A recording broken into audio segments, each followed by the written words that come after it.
Les îles de Chuuk, dans le Pacifique Ouest, appelées autrefois Truk, étaient pendant la Seconde Guerre mondiale une plateforme militaire et logistique importante pour l'Empire du Japon.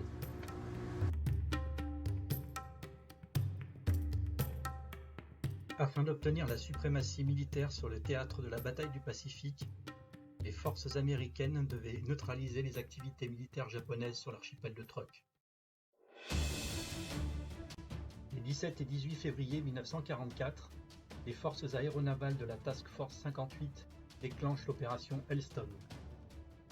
Les attaques se concentrent sur les aérodromes japonais, les infrastructures au sol et les nombreux navires en mouillage dans le lagon autour des îles. Plus de 48 navires et cargos sont coulés dans le lagon.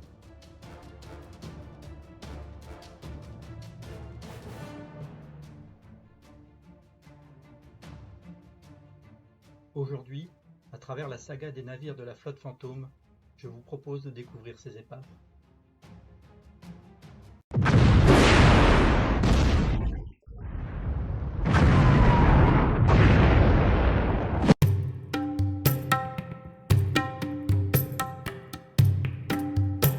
L'hydravion bombardier Emily était un hydravion de reconnaissance à long rayon d'action. Il était équipé de 4 moteurs radio Mitsubishi de 14 cylindres à refroidissement par air. Il était propulsé par des hélices en métal à 4 pales. Il mesurait 38 mètres d'envergure, 28 mètres de longueur et pouvait voler à une vitesse maximum de 467 km/h à 16 405 pieds. Sa défense était assurée par des canons Type 99 de 20 mm à l'avant, en partie supérieure du fuselage et en tourelle de queue. En complément, l'équipage pouvait mettre en action des mitrailleuses Type 92 de 7,7 mm en partie ventrale, droite et gauche du fuselage et en trappe de cockpit. Pour assurer ses missions de bombardement, il pouvait emporter 2 torpilles de 800 kg, 8 bombes de 250 kg, 16 bombes de 60 kg ou des charges de profondeur. Pour assurer l'intégralité des missions, il fallait 10 membres d'équipage.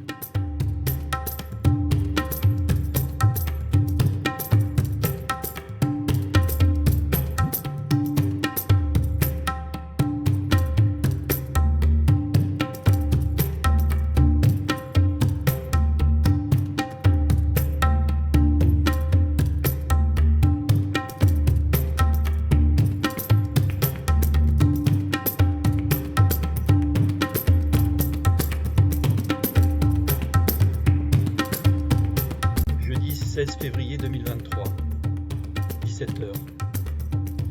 J'arrive à m'y perdre dans la description de toutes ces épaves. Le bombardier quadrimoteur Emily repose par 15 mètres de fond. Nous pouvons en profiter longtemps. L'hydravion est posé là, à l'envers, parmi des milliers de petites patates de corail qui accueillent de nombreux petits poissons.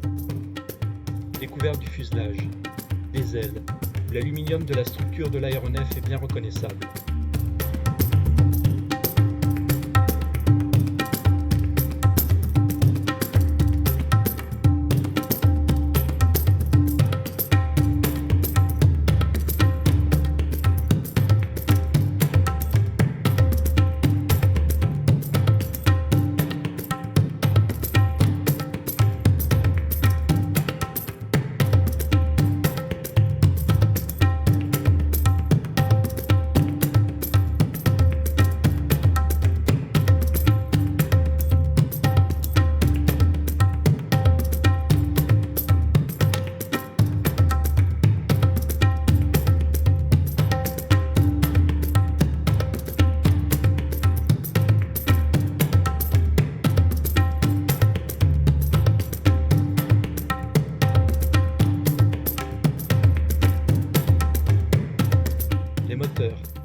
Un flotteur nous donne une vision magique de cet avion.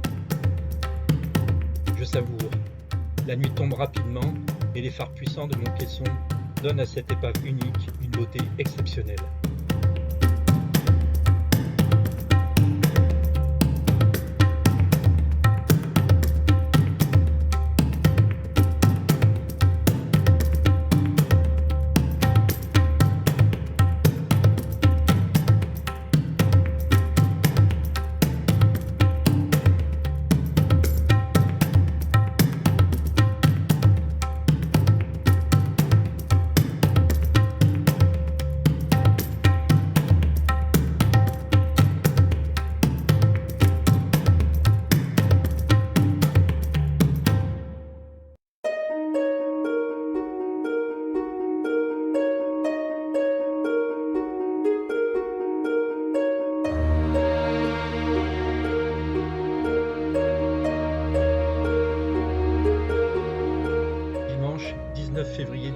froid. 17 heures. Nous replongeons sur le flyboat, hydravion Emily. Je sais quels sont les points d'intérêt de l'épave. Je vais me concentrer sur la photographie des moteurs et d'un morceau de cockpit. Je prends mon temps. Je me pose tranquillement. Je cadre. J'essaie de faire du mieux possible. Je suis un débutant en photographie sous-marine.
Minutes de plongée.